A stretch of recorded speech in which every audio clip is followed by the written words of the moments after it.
eu passava a bola já para o moderador, José Pedro Borrego, da Anacom, que eu agradeço ter aceito o nosso convite.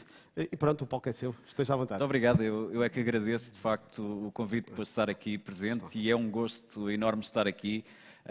O dia já vai longo e isso não é mau, não é mau porque a qualidade das intervenções anteriores foram de elevada qualidade e sendo este agora um painel de tendências, eu acho que a tendência vai ser a mesma e portanto vamos continuar obviamente com o mesmo padrão temos hoje aqui connosco um painel composto por pessoas que querem partilhar connosco a visão deles para o futuro, do ponto de vista da tecnologia, das tendências que vamos ter de futuro, porque até aqui vimos implementações já muito concretas do presente, daquilo que melhor é feito no nosso país, neste mundo wireless.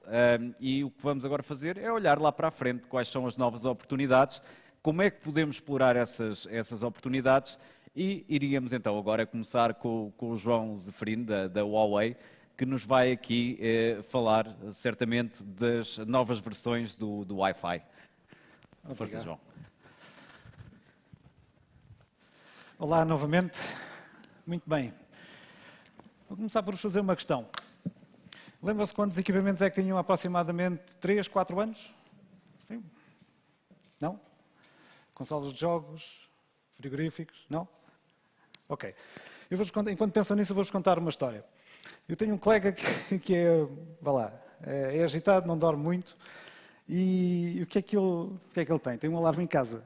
E então, o que é que ele está irrequieto, às vezes quer levantar-se à meia-da-noite, não consegue desligar o alarme, não encontra o comando, não encontra a aplicação, mas na mesma, ou seja, ou ele fica acordado, ou então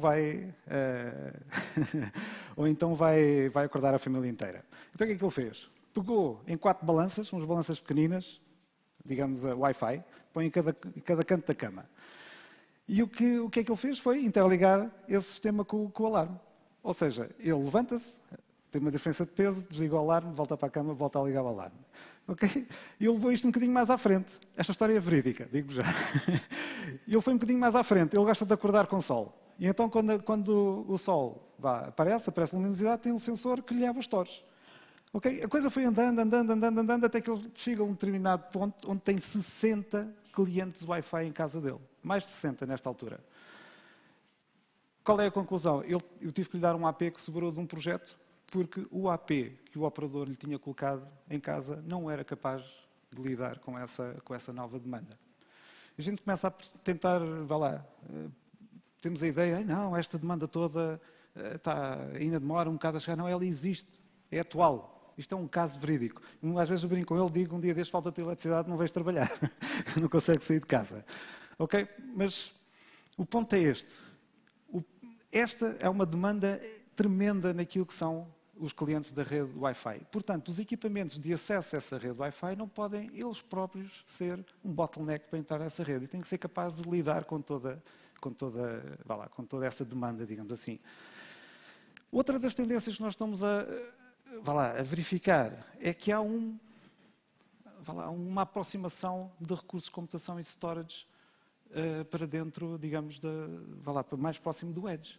Mas que é isto? Agora, ainda há pouco tempo, mandei a minha rede toda para a cloud, agora já estou a dizer que tenho a computação e storage perto do Edge. O ouro do século XXI é um conjunto de informação bem estruturada. Portanto, se eu tiver, digamos, uma capacidade local de conseguir perceber a diferença entre um fornecimento normal de água ou uma fuga, digamos, de água, mas por via sazonal, por via de alguma aplicação de algum algoritmo inteligente, isso é manifestamente benéfico para todos nós. Okay? O que é que isto quer dizer? Digamos, tem que haver, digamos, via aberta, digamos assim, para a informação toda conseguir escoar, para todas estas necessidades que aí vêm. Okay? Os equipamentos têm que ser nativos naquilo que é a inteligência artificial e têm que, digamos, estar sujeitos a estímulos automatizados para otimizar esse funcionamento. Okay? Bom, em termos de wireless, ou seja, isto praticamente é uma introdução àquilo que nos move, aquilo que nos faz investir, aquilo que nos faz desenvolver novos equipamentos para, digamos, para esses novos desafios. E mostro-vos aqui, digamos, já vimos há pouco o investimento que a Huawei está a fazer, digamos, a liderança que está a tomar em todas estas definições de standard. Neste momento estamos no Wi-Fi 6, já está a aparecer o Wi-Fi 6E. Mas percebam, eu quero que vocês percebam efetivamente aquilo também que motiva comercialmente todo este investimento. Aquilo, de acordo com a Wi-Fi Alliance, são 5 milhões de dólares que vão estar, digamos, constitui o marketplace para aplicações Wi-Fi. Portanto, é de facto algo que está ali para ser agarrado. Como eu dizia há pouco, as tecnologias de móveis não vão substituir a tecnologia Wi-Fi. Digamos, eles são tecnologias coadjuvantes. E, portanto, eles, como é que eu ia dizer? É aquele exemplo que eu vos dei há pouco. Entramos na nossa empresa, fazemos offload para Wi-Fi, da rede móvel para Wi-Fi. Entramos na nossa casa, fazemos a mesma coisa. Estima-se que entre 60% e 70% das ligações sejam, o offload seja feito para o Wi-Fi, das ligações móveis nesta altura. Okay? Mais de metade das ligações à internet nesta altura são feitas via Wi-Fi. Okay? Então vamos lá ver o que é isto do Wi-Fi 6, o Wi-Fi 6E. Pronto, o Wi-Fi 6, já vimos há pouco, tem uma série de benefícios, nomeadamente no sincronismo para montante, tem uma taxa de transferência aproximadamente dos 10 GB, tem outras funcionalidades que o distinguem de todas as outras normas que existiram até agora. Mas estávamos limitados aos 2.4, à gama de frequências dos 2.4 GHz e aos 5 GHz. Aquilo que o Wi-Fi 6E vai fazer é tomar partido da gama de frequências dos 6 GHz. Ok? Muito resumidamente é isto. Agora, em termos de novas oportunidades de ligação, nós passamos aproximadamente 83 MHz nos 2.4, mais aproximadamente 500 nos 5 GHz, para potencialmente 1.2 GHz, ou seja, acrescentando mais 1200 MHz, ou seja, 1.2 GHz disponíveis. Isto vai traduzir-se em 14 canais adicionais de 80 MHz e 7 canais adicionais de 160 MHz, dependendo do país onde for aplicado. Nós temos noção do que é isso. Um telefone que faça 1024 QAM, Wi-Fi 6, 2x2, com uma largura de canal de 40 MHz, faz 500 megabits por segundo. Okay? Só para nós termos noção daquilo que está disponível e do que é que, digamos, o que é que aí vem, digamos assim, em termos de possibilidade de acesso. Outra coisa muito interessante, não há legacy nos 6 GHz. Okay? Nós temos a oportunidade de começar logo daquilo que nós consideramos ser o ótimo nesta altura. Portanto, não vamos ter outra vez clientes 802.11n a estragar-nos a rede toda, porque é de facto a maior dificuldade para quem implementa redes Wi-Fi hoje em dia, é tentar sensibilizar o cliente daquilo que tem que também atualizar o cliente Wi-Fi, além de pôr os APs adequados, digamos, a determinada função. Okay? Portanto, nesta altura, não há outras normas, não há equipamentos Wi-Fi a funcionar nesta gama, podemos começar logo bem. E, por exemplo, o WPA2, hoje em dia já é considerado substandard em termos de segurança, mas já não vai ser suportado de acordo, digamos, com as indicações do standard. Portanto, vamos logo começar com o WPA3 e OWE em termos de segurança. Ok? Portanto, é um admirável mundo novo, digamos assim.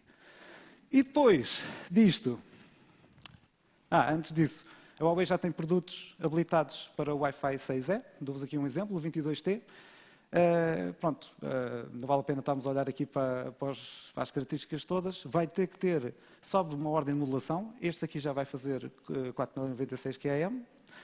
Vai ter que ter uma metodologia diferente de ataque aos canais. Portanto, eu não posso fazer tradicionalmente o scanning de canais, tantos canais, e esperar um resultado em menos de 3 ou 4 segundos. Portanto, temos que ter um meio novo de alocação de canais. Mostro-vos apenas um exemplo de utilização, em que eu posso dar 2.4 e 5 a clientes e fazer um backhaul a 6 GHz. Ok? E depois disto, para já um disclaimer, Wi-Fi 7, o símbolo, não sei se vai ser aquilo é peguei no do 6 e pus um 7, ok? Portanto, vamos ver se pega, mas eu também não vou cobrar royalties. Wi-Fi 7 propõe-se a três vetores principais. throughput extremamente elevado. 2, apontar para a latência determinística. O que é isto? Hoje em dia, eu consigo ter uma latência muito baixa, mas eu não consigo implementar um teto para essa latência. Okay? Com o Wi-Fi 7, nós vamos tentar baixar mesmo, dar um teto, ou digamos uma medida de, de confiança em que a latência não vai subir a partir de determinados valores. A outra questão é a fiabilidade. Okay? Então vamos tentar perceber o que é que isto quer dizer. Vamos subir de ordem de modulação. 4096 QAM versus 1024 no Wi-Fi 6. O que é que isto significa? Se eu tenho 9.6 gigabits por segundo no Wi-Fi 6, eu passo a ultrapassar os 46 gigas max data rate em Wi-Fi 7. Ok? Pronto, é uma diferença, uma diferença considerável. Outra situação interessante. Há pouco vimos que tínhamos canais até aos 160 MHz. Vamos poder passar a ter canais de 320 MHz. Okay? O que é que isto significa? Recordam-se do exemplo que eu vos dei há pouco? Eu conseguia chegar até aos 500 megas por segundo, num 2x2, com canais de 40 MHz. Eu, na mesma situação, 2x2, com um canal de 320 MHz, com 4096 QAM, eu consigo chegar até aos 5.5 gigas. Ok? Nós estamos a comparar uma coisa, ou seja, a diferença é de mais de 10 vezes. Okay? Isto porquê é que eu digo 2x2? Porque as pessoas não vão andar com arrays de 16 antenas nos bolsos. Okay? Vão andar com 1x1, 2x2. Mas é para nós termos noção daquilo que vão ser as diferenças de, digamos, de velocidade. A parte mais interessante do Wi-Fi 7 será o Multi-Link Operation. Isto é uma opinião pessoal. Okay? O que é que isto quer dizer? Quando nós pegamos hoje um telefone, eu estou ligado a uma rede, mas eu estou ligado ou a 2.4, ou a 5, ou a 6, se alguém tiver já um telefone Wi-Fi 6E. No Wi-Fi 7 nós vamos poder combinar esses links todos. Eu vou poder ter um canal de 40 MHz, um canal de 160, um canal de 160, um canal de 320, ok? E vou poder combiná-los todos como se fosse um único link. E o que é que eu posso fazer? Se eu pretender fiabilidade, eu posso juntar, digamos, fazer cópias do mesmo fluxo em cada um dos links. Se eu perder um, os outros repõem. Se eu pretender latência determinística ou o mais baixo possível, eu posso enviar no primeiro canal que estiver disponível. E se eu enviar no primeiro canal, ou seja, eu posso combinar esse envio com técnicas de reserva de canal. Ou seja, vai ser possível com o Wi-Fi 7 o cliente sinalizar o AP e dizer assim, eu vou ter que transmitir isto naquele intervalo. Ele sinaliza aos outros clientes, os outros clientes que tiverem a transmitir, só sabem que só podem transmitir naquele intervalo, porque depois têm o fluxo prioritário para seguir. Se eu quiser throughput, eu posso dividir o tráfego todo em 3 partes iguais, usando este exemplo, e enviá-lo todo ao mesmo tempo. Ok? Essas são as diferenças principais, digamos assim. Mas as diferenças mais interessantes relativamente àquilo que é o Wi-Fi hoje em dia.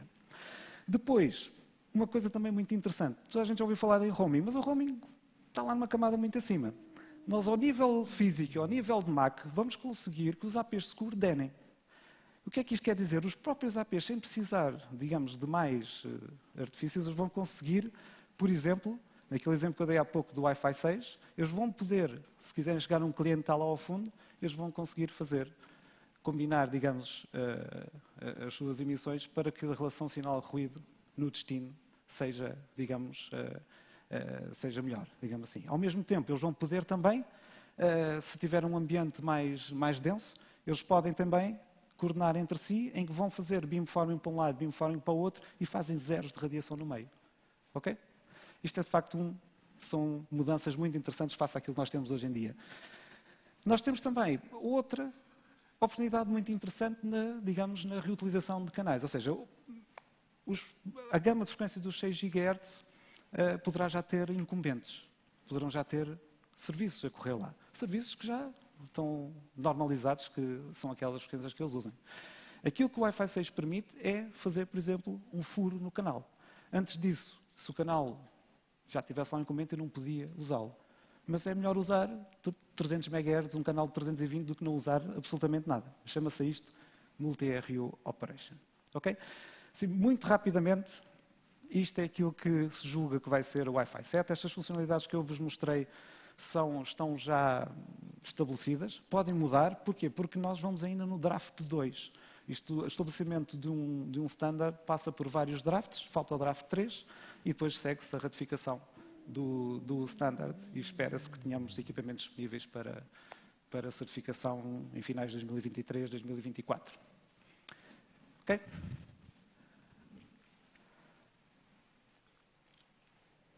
Casos de estudo. Uma especulação acerca daquilo que poderá ser interessante implementar para situações que precisam de um elevadíssimo throughput, fiabilidade e de uma latência determinística. Multimédia. Jogos, vídeos em 8K, streaming, na parte de transportes. Podemos ter, digamos, uma resposta muitíssimo mais rápida àquilo que é a realidade atual e muito mais fiável. A mesma coisa para o setor industrial. Não vou ter todo todos os equipamentos conectados, mas de uma forma muito mais fiável. Porque o problema ainda vimos há pouco nas apresentações anteriores, a grande dificuldade era, não tenho conectividade, ou tenho interferência, ou não consigo chegar até ao próprio equipamento. Isso vai ser mitigado, digamos assim, com esta nova versão do Wi-Fi. Outra aplicação muito interessante é o peer-to-peer networking. Portanto, se o meu objetivo é ter, uma latência o mais baixo possível, eu se calhar vou libertar o AP para outras situações. E então eu vou conseguir fazer aquilo que se chama peer-to-peer networking. Eu, por exemplo, se tenho uma consola de jogos e tenho um capacete de realidade virtual, eles vão falar os dois juntos, sem estar a saturar, digamos, o AP. Ok? Meus caros, muito obrigado. Há uma questão, não hesitem.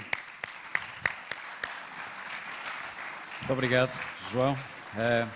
Vamos passar à próxima apresentação pelo Javier Gomes, da Cambio Networks, e vai trazer-nos aqui uma apresentação sobre Multi-Gigabit Wireless Fabric. Obrigado, obrigado. Obrigado. Excuse me for my French. I'm going to speak in English, if it's okay. Okay, my name is Javier Gomez, and always we say in the wireless world, if it can be wireless, it will be wireless. Si puede ser inalámbrico, si puede ser wireless, it will be wireless. And that's because of the mobility that we always need to have as well with targeting to a mobile world, obviously. Right? So I'm going to be talking about a bit of Wi-Fi 6, Wi-Fi 7 environment, not in the same way of my counterpart here, but especially going into the infrastructure, which is 60 gigahertz, a multi-gigabit infrastructure. In the end, all this Wi-Fi environment needs to be connected to a full infrastructure that needs to be affordable as well and needs to be fully compatible and fully connected, right? Let me see if I can pass this through. There we go. Cambium Networks. We've been working with Wavecom for many years. I think, well, it's my 6th year in Cambium. I've been working with all the Wavecom team for many, many years in other companies. So I think this is my 5th year my 4th year at the event. So it's been 8 years together, or 9 years even more with Wavecom. And Wavecom as well knows very well, the trends up to, the 5G technology that we are actually moving on infrastructure, going through all the steps of Wi-Fi 6, Wi-Fi 6E, and of course, future of Wi-Fi 7. I'm not going to be talking about Cambium. We need to talk about many other things, which is trends. But it's important to highlight that out of the full portfolio, out of the full market, right, Wi-Fi is key, but as well, multi-gigabit wireless, the connectivity behind is actually, the basic, right, in terms of connectivity. Let's talk a bit about multi-gigabit wireless. What do we mean by multi-gigabit? We mean that there is fiber, there is wireless, there is carriers, there is integrators, there is urban deployments, indoor, outdoor, residential, industrial, rural, and everybody wants multi-gigabit, very high speed. As Huawei was talking before, right? Less latency, the lowest latency possible, the most affordable, the fastest speeds, because, hey, everybody is demanding all this, okay? And it's absolutely critical. And, in the end, it's not one fit it all, right? It is technology, being able to use technology to deliver one service, one solution. And that's what Wavecom is actually doing. If we look at the backhaul, right? If we look at the outdoors backhaul connectivity that we do, that we deploy in all over the world, right? Whether it is a carrier, whether it is a service provider, whether it is a campus, university, a hospital, a city hall. Okay, we've been talking to city halls today. There is technology based on Wi-Fi, right, on point-to-point, point-multipoint, up to 20 kilometers, right, which is delivering speeds of 200 megabits, which is fine, to deliver certain services, like, for instance, CCTV, like, for instance, access to internet, building to building, etc. But that's, Wi-Fi based. There is a new world, which is the 5G fixed wireless environment on both 28 gigahertz, okay, and as well 60 gigahertz, right? We're talking about today speeds of 400 megabits out there at distances of 5, 6, 8 kilometers. And we're talking as well about distances of 1.2, 1.5 kilometers of fiber-like communication, up to even 15 gigabits, right, on a point-to-point connectivity of 1.2 kilometers with 60 gigahertz technology. And that is critical. Why? Because fiber, I was talking to some of the City Hall folks here, fiber is expensive. We're talking about the need of, digging trenches, installing, licensing, and all these type of things that takes months and takes forever, right? So 60 and 28, it is a very nice technology that is not new, but is now being implemented massively because of the speed and the need of the end user to deliver fiber-like speeds in certain environment. Now, imagine campus, university, etc. I'm not going to talk about Wi-Fi right now, or home gateways, or switches, but that's the Cambium environment in general that Wavecon knows so well how to use. Now, before the pandemic, this was the total addressable market, right, in 2019. This is 5 times the total addressable market as it was back in 2013. And enterprise Wi-Fi and switching has been the biggest, right? The implementation of the, after the pandemic, during the pandemic, has been amazing. And starting in that point, we see that, the total addressable market is going to multiply by 10. And my colleagues here as well, is talking about such a huge opportunity with Wi-Fi 6, Wi-Fi 6E, and of course Wi-Fi 7, okay, because the market sees that there is a big need for this. And why? Because the radio is limited. With 2.4 and 5, we were doing nothing, right? With 2.4 and 5. Now, with 6, now for indoor, initially, remember 6 gigahertz is for indoor today. Let's see what happens in the European Union. The US is very lucky, by the way, anyways. But 6 is the key to that very large, environment of the way into 7. And it's going to happen. And I know some of you are thinking, what do I do now? 6, 7, what do I do now? So that's difficult. And of course, I don't need to talk about the numbers, but because 6, and already 6E, the market is shipping millions of chipset. And by the way, faster than, of course, AC, which the career when the speed, the race went into, obviously, AEX. This is the year that in history is the biggest in terms of investment, okay? 4.5 trillion, okay, in 2022. I don't know how much money is that, but that's a lot of money in general. And the growth in general is going to be coming from different places. Managed service, vertical, sovereign applications, and of course, infrastructure. That's absolutely key. Now, applications, we mentioned it before, video conference, reality, advanced reality, virtual reality, all very high-speed applications. That's absolutely the key. Now, behind the scenes, okay, it is technologies like fiber behind. So imagine campuses, imagine hospitals, imagine small cities or center cities that you cannot deploy cable, or it's so expensive that you cannot, you cannot allow yourself to use that type of money. This is days of deployment. You can have up to 15 gigabits, okay, with very low latency, before than 1 millisecond, less than 1 millisecond in connectivity, that is fiber-like, or even more in some cases as well, at so less expense. And especially the quick thing is that when you have an environment like this, imagine an area with industrial buildings where you have different connectivities. The green dot is the fiber termination. How long it takes to cable all of that? It takes probably months to do that. When you do it wirelessly, and you deliver 7, 15 gigabits to each building, or even 1 gigabit, I don't care, even 1 gigabit, you can do it in 1 week, right? So maybe in the future you will install fiber in all the buildings, but at least you start delivering fiber-like technology, you know, in shopping centers, in areas. In France, for instance, it's a very interesting case. All the rail stations, on the train stations in France, they do have video surveillance all over the place, and instead of doing cabling or doing wirelessly, they're doing it with this, delivering gigabit service as well to the area. Smart cities, the same thing.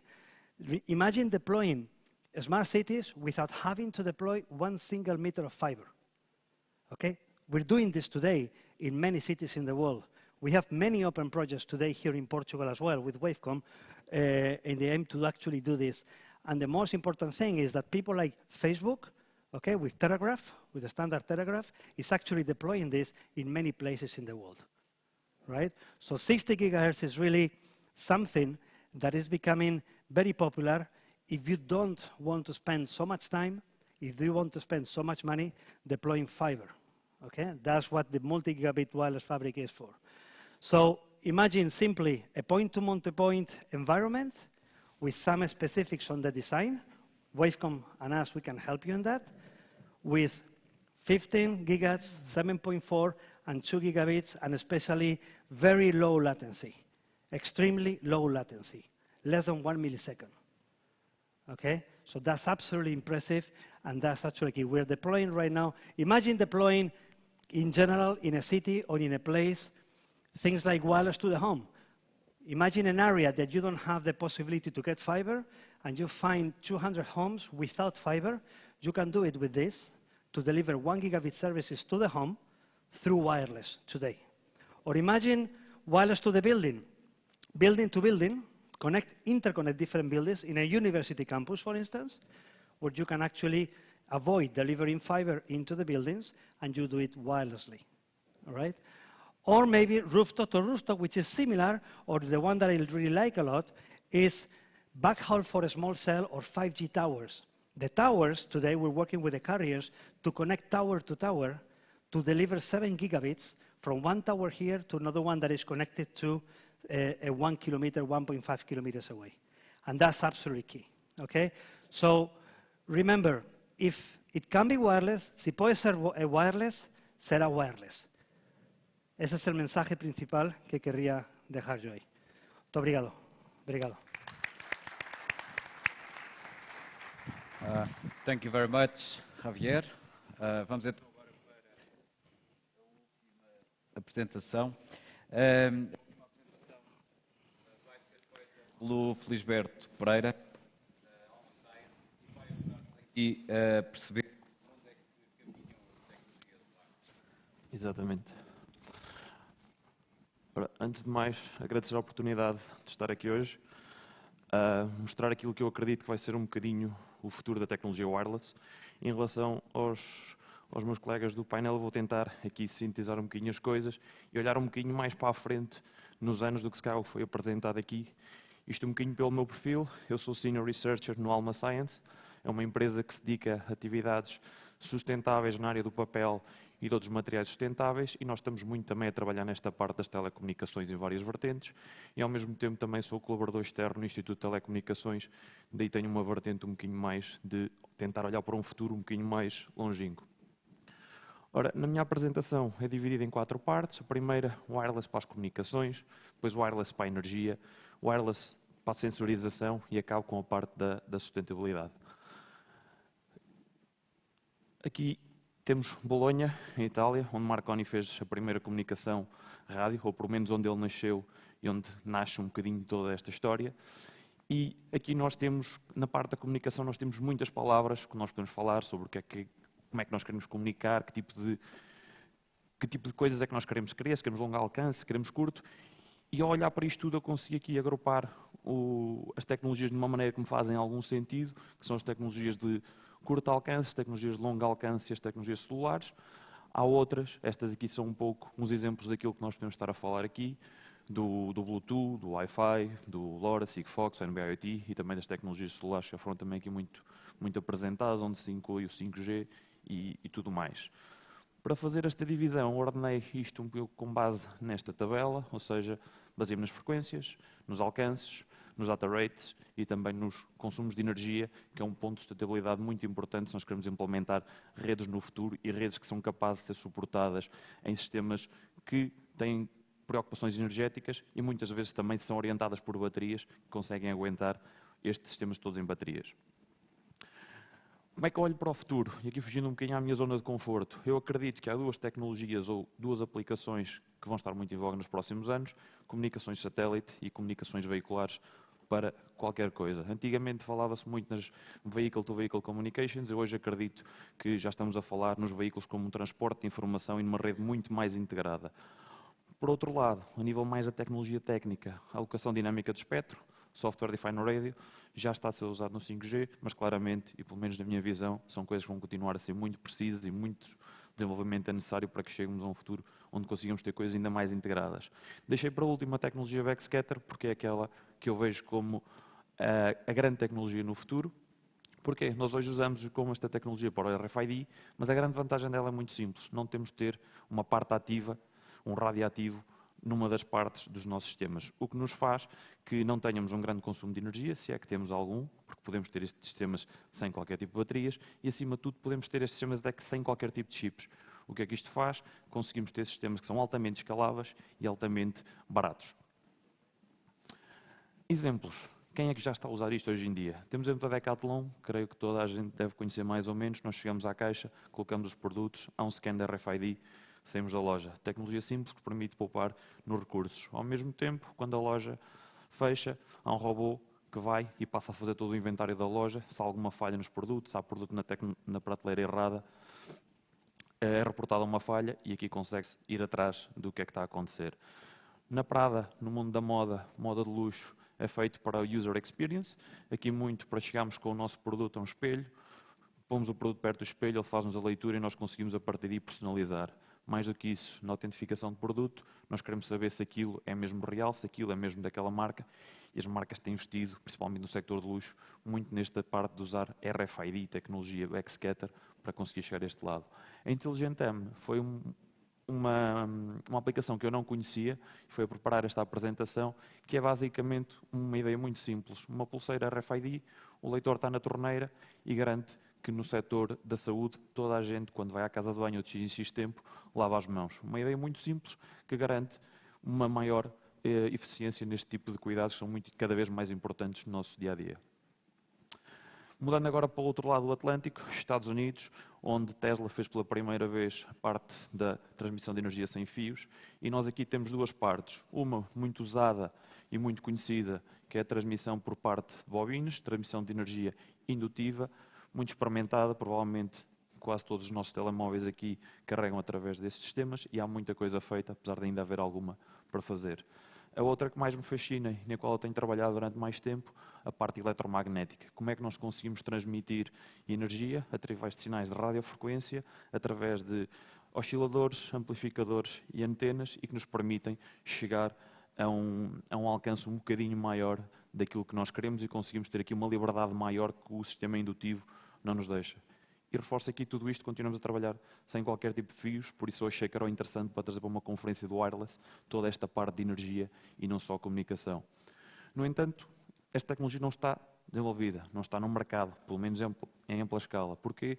Primeiro, porque existe na parte da saúde, não temos certeza o que é que acontece aos nossos tecidos quando expostos durante vários anos a radiações da ordem dos watts, por exemplo, para carregar um telemóvel.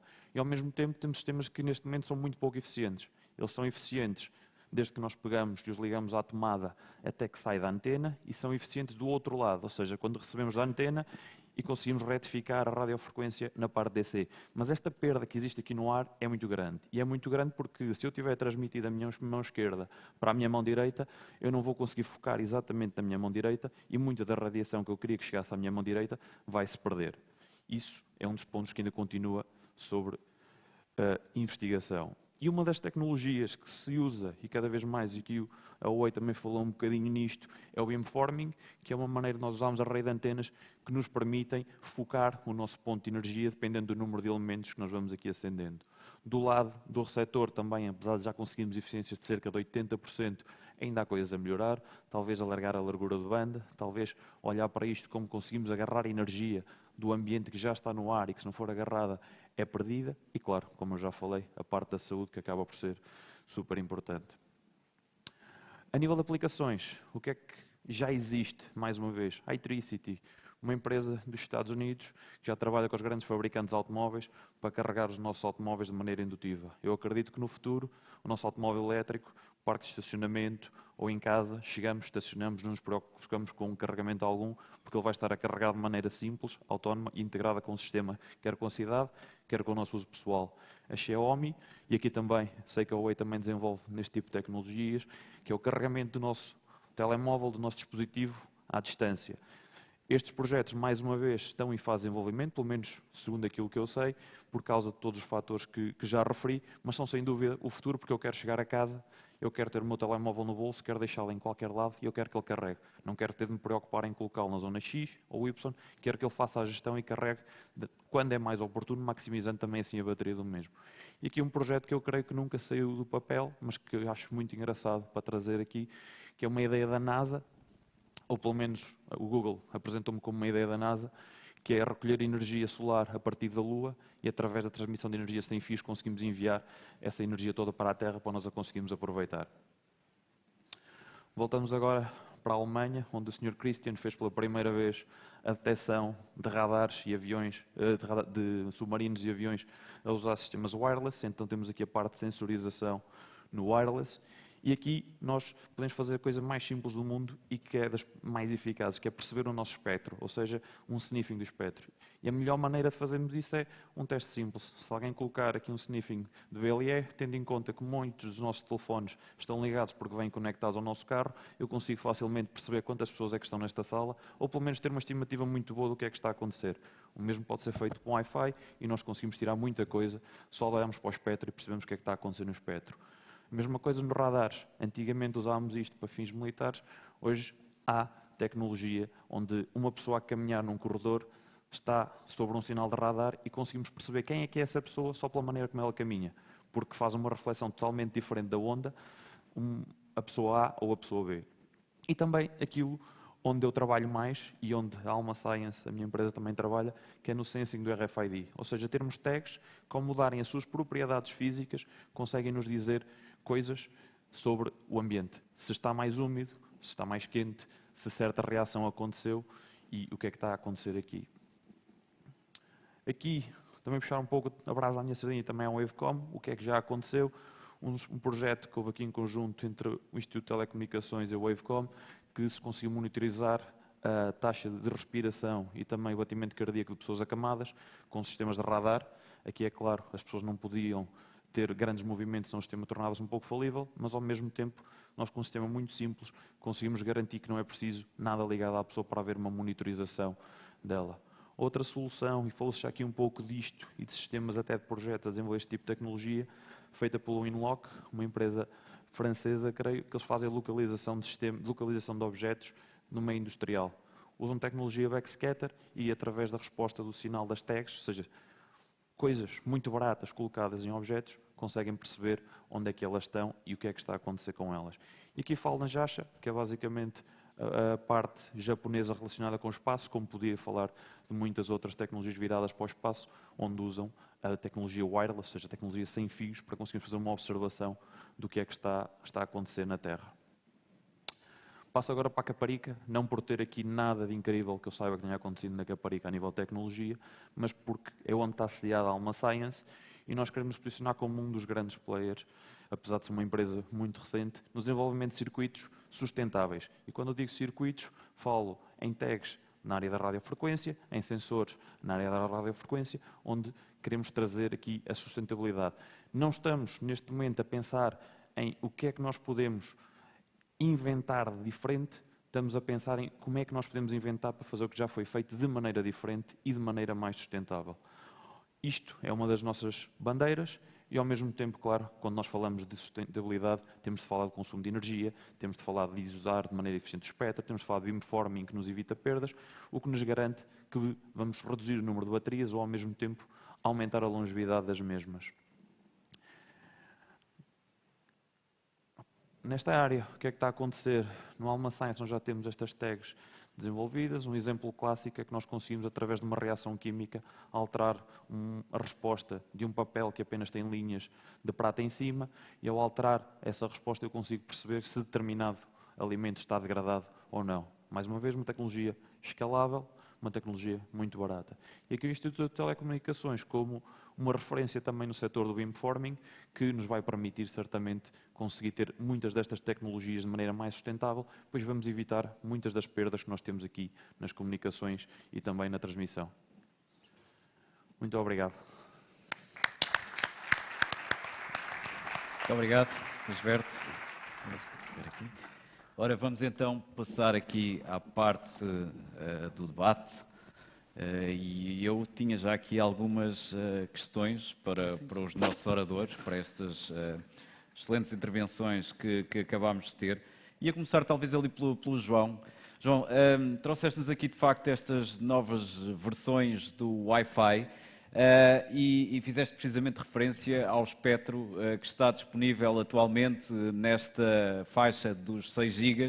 Portanto, que atualmente na Europa, e podemos ver isso no quadro nacional de atribuição de frequências, está em vigor e está disponível no site da Anacom, cá em Portugal, podemos ver cerca de 500 megas, mas gostava também de dar aqui nota que estão neste momento a ser estudadas outras faixas, precisamente para ampliar o espectro disponível para o Wi-Fi, nomeadamente dos 6.425 até aos 7.025 megas e depois dos 7.025 aos 7.125. Portanto, a CEPT, que é o organismo que a nível europeu desenvolve este tipo de estudos, está de facto focada nestas faixas, precisamente para alargar aqui o espectro disponível.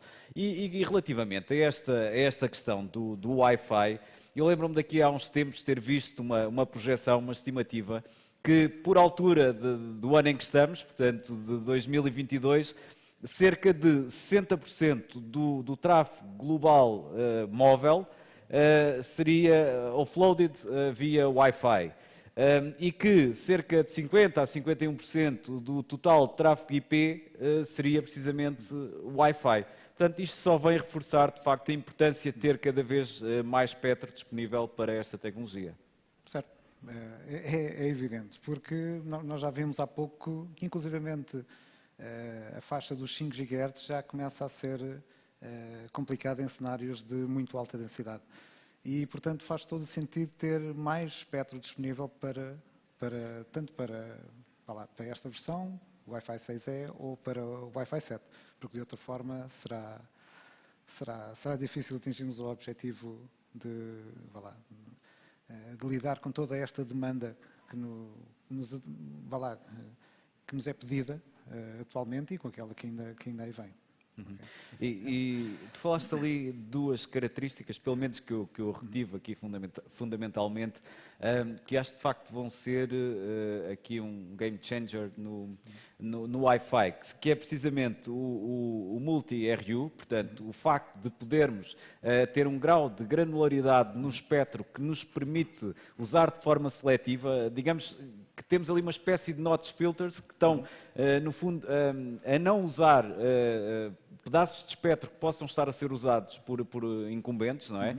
E, portanto, usar espectro que não é contíguo, não é? Mas que pode dar muito jeito para reforçar esta capacidade. Eu depois gostava que falasse um bocadinho deste potencial e já agora também de uma outra característica que falaste, foi o peer-to-peer.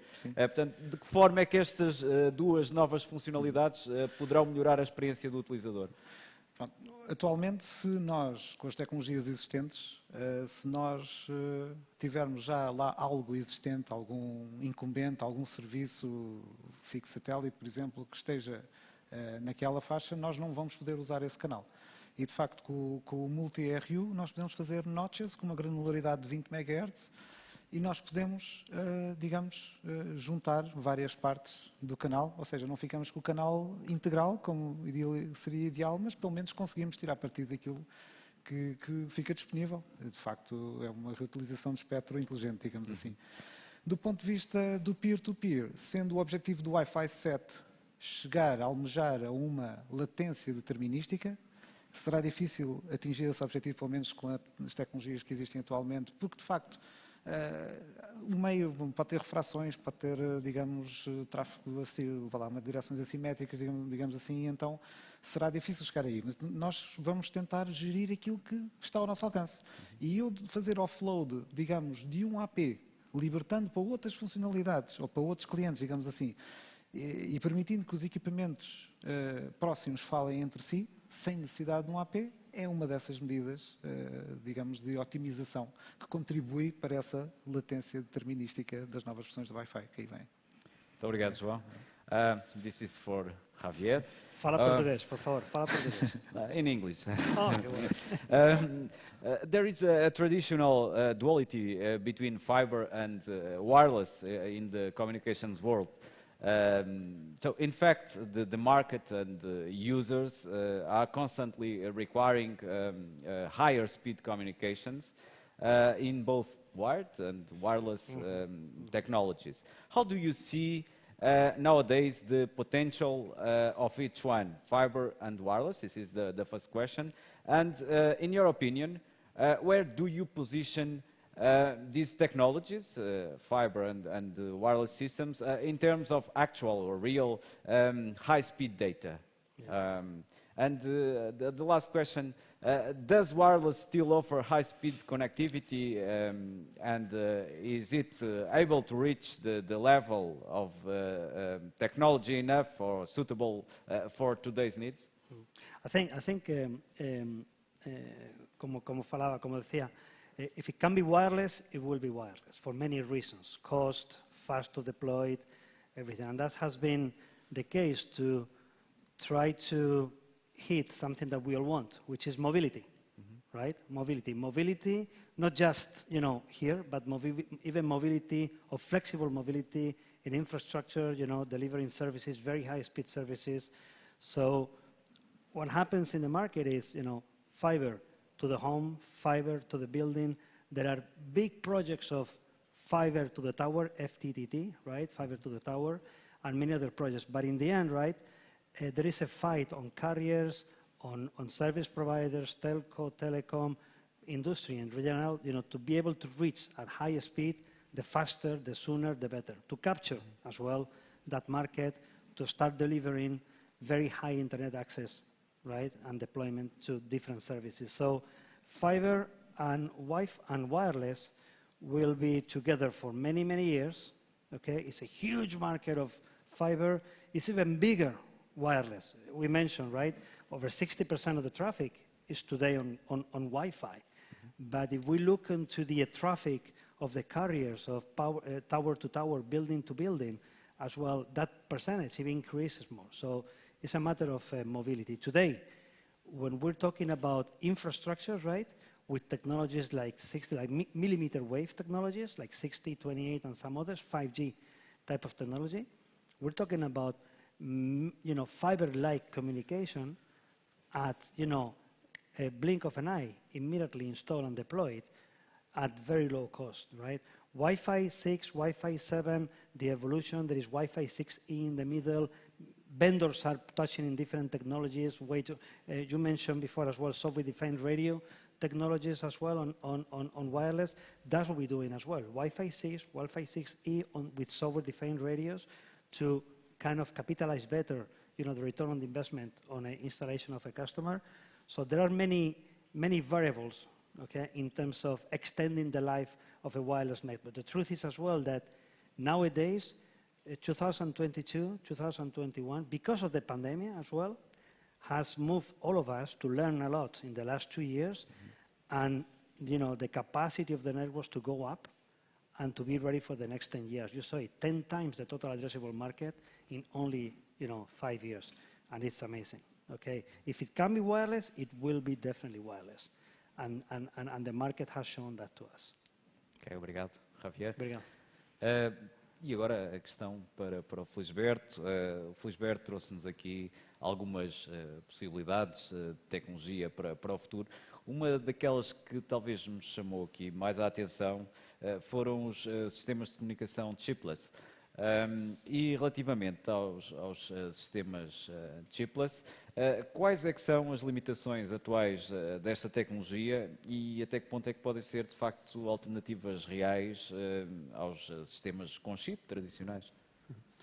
Pronto, aí há uma grande investigação nessa parte, porque a grande dificuldade, diria, da parte do chipless é como é que nós conseguimos ler muitos ao mesmo tempo.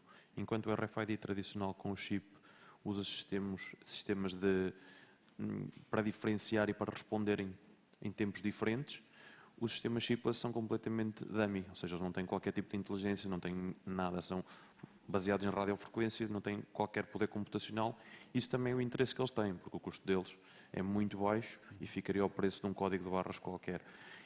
No entanto, é muito complicado conseguirmos pôr muitos tags a responder ao mesmo tempo e que não haja uma interferência entre eles. Existem algumas tecnologias que estão a ser desenvolvidas neste momento para atrasar a resposta, seja a nível da radiofrequência, outras para tentar uma alocação de espectro muito fina a cada uma das frequências da resposta dos tags, para assim conseguirmos chegar a uma maior densidade. Mas eu diria que para os próximos anos esse é o grande desafio da área do chipless, é como é que nós vamos conseguir ler um monte de etiquetas chipless ao mesmo tempo para conseguirmos ter aplicações mais reais e mais perto do mercado, que não acontece agora. Um outro tema que eu de facto também gostaria de trazer aqui, foi falado noutras apresentações ao longo do dia, tem a ver com as questões de sustentabilidade. E relativamente à sustentabilidade, os custos das tecnologias que se preocupam mais, digamos assim, com o nível de sustentabilidade, isto não as torna menos competitivas ou até às vezes proibitivas, se de facto o investimento for demasiado grande para garantir essa sustentabilidade? Eu acho que é um caminho que temos de percorrer e que todas as exigências a nível mundial nos obrigam a caminhar para tecnologias mais sustentáveis, mesmo que o preço, e eu acredito que neste momento o preço não é competitivo quando comparado com tecnologias tradicionais, mas o preço de um automóvel elétrico neste momento também não consegue ser competitivo com o preço de um automóvel a combustão e o mercado está cada vez mais a adotar estas tecnologias porque é assim que o futuro vai ser mais sustentável, existem apoios nesta direção. Eu acredito que com este tipo de tecnologias mais sustentáveis, seja com eletrónica tradicional, seja com tags, seja com sistemas otimizados a nível de consumo de energia, eu acredito que também tem de ser um bocadinho por aí. Temos de pagar inicialmente um premium, é verdade, mas temos um selo que nos diferencia de todos os outros e também sabemos que no longo prazo é a aposta correta, pelo menos é isso que o mundo nos está a pedir, é isso que o mundo nos está a fazer ir atrás. Muito bem, agora abri então a oportunidade de quem está aí no público também poder fazer alguma questão, rapidamente, vamos ter de terminar, mas gostaria de vos dar também essa oportunidade. Alguma questão?